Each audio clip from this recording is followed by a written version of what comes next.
That's what you should be doing. Once you're making that, say you made 40K a year, 50K a year. So let's say 40K a year. You make 175,000.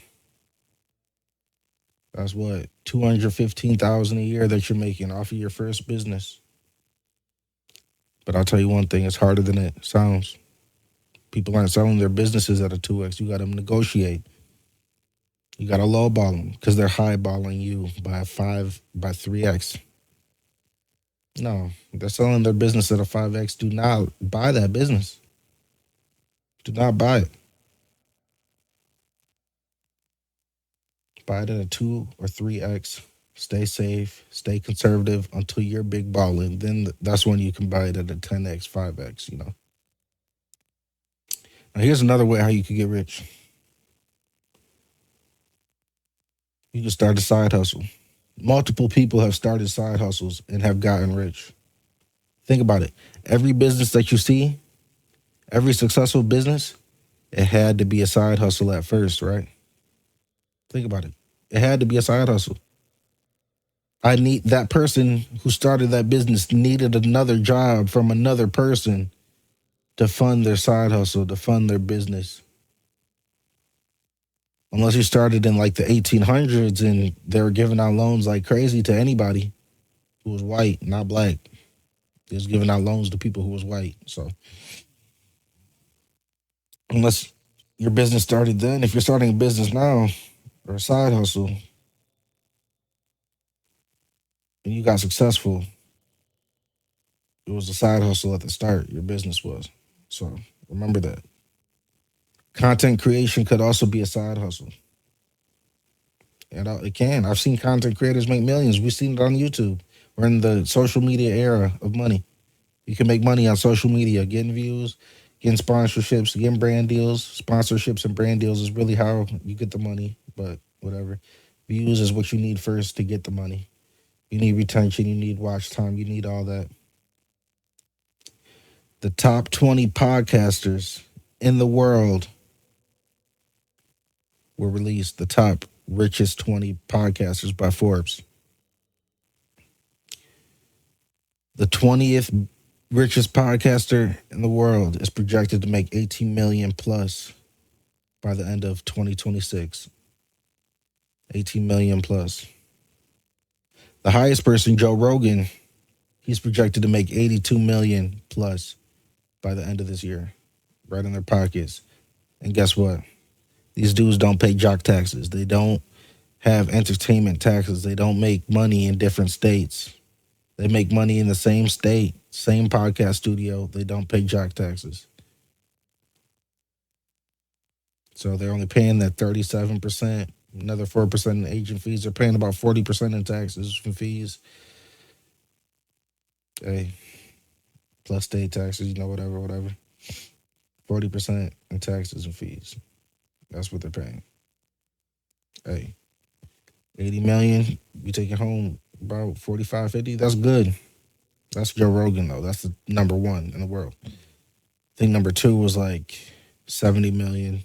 These three dudes I never heard about. Number three was Stephen Bartlett, black podcaster, 45 million.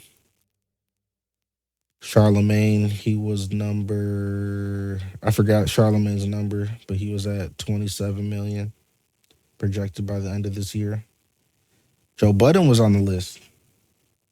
Hip hop podcaster. Loves the music. Ex-rapper. Made the most money he's ever made outside of music, but because of music. Joe Budden. He's projected to make 20 million by the end of this year. These dudes are getting generational wealth. 1 year, 20 million. 1 year, 27 million. Dudes who we saw every day. Dudes who were working for 300K a year for Breakfast Club. Now getting $200 million deals, making 27 million by the end of this year. Wait for your time, man. That's all that tells me. Wait your turn and wait for your time to shine. You know, shit. It's getting crazy out here. People getting too rich off this, man. Way too rich, man. I beef with billionaires. I need to get rich. Like you saying. Not gonna be belittled by a spoon fed motherfucker. We are in the time of social media money. Joe Budden started on YouTube. He started on YouTube. Now he's making over 1 million a month on Patreon. Just on one platform, Patreon, over 1 million a month. He still gets paid from YouTube. Still gets paid from Spotify. Still gets paid from Apple, Amazon, etc.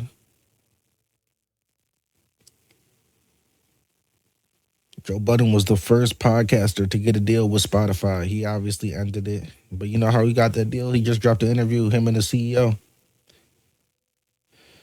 You know how he got that deal?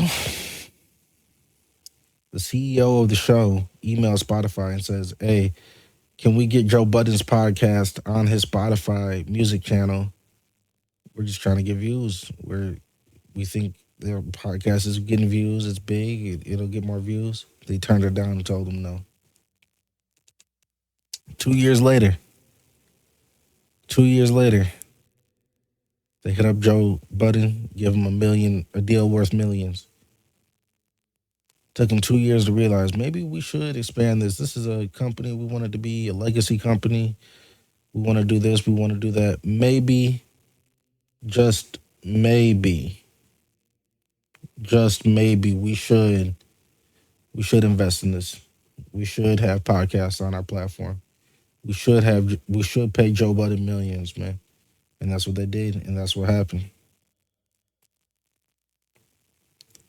The social media money, you want me to tell you how to start? How easy it is to start. The barrier to entry is very low. It's hard to blow up and make your name. It's easy as buying a mic and a camera, or a mic or a camera. Whatever. You always want to have the good audio quality. You want to buy the mic first, trust me. The goal here, the goal here for this content creation, for this business ship, for this entertainment, for whatever you want to do in life, your job, working hard in school, getting promotions, whatever, don't lose sight of that goal. Find you one good source of income and invest your money. Then eventually you want to live off your investments. That's why you keep your job while you're investing. When you're investing in the stock market, do you quit your job because you think it's going to blow up? Okay. When you buy a business, keep your job because it's not going to blow up. It's going to be making the same money, maybe even less, because you left and they had a previous owner had a friend, a rich friend who kept buying from the business. That can happen. Make sure their income is diversified and not from one person or one group, one night, you know. Invest and live off your investments. Getting a job and saving money and maybe investing, maybe just putting it only into stocks that's not going to cut it. You need to diversify your portfolio. You need to buy businesses. You need to put it in stocks. You need to put it in bonds, T-bills, all the investments you can think of. Shoot, you can put it in your side hustle, but that's a little riskier. You want to buy businesses already cash flowing assets. So assets that are already making money. That's what you want to buy at first. And then you can start your side hustle. That's what I say. Get your money up first, then start your side hustle. But hey, some people don't do it my way. Show your mama that you did something. Now we're gonna go on to this other topic. Give me a second here.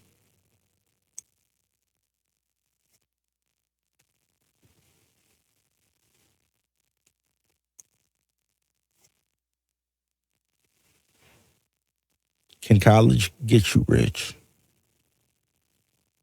I believe college can. College can definitely get you rich. That's what I believe. Want me to tell you how? You got to play the game right if you want to get rich with college. You get a job and either rank up. You either rank up or you get a job. You get a job, whatever. Sometimes you can't rank up. That's just the truth to the matter. And what it is, you can't rank up all the time. But you can save money aggressively with that job. You can live below your means. Your rent doesn't have to be 2,000. You can save 800 on that and pay 1,200. As a matter of fact, you can save 1,000 and pay only 1,000. You don't have you. I know somebody living in the suburbs in the studio apartment. You can get a studio apartment for 800 in the suburbs, man. That's what you should be doing. Getting money in the suburbs, saving money in the suburbs. That's what you should be doing, and live well below your means.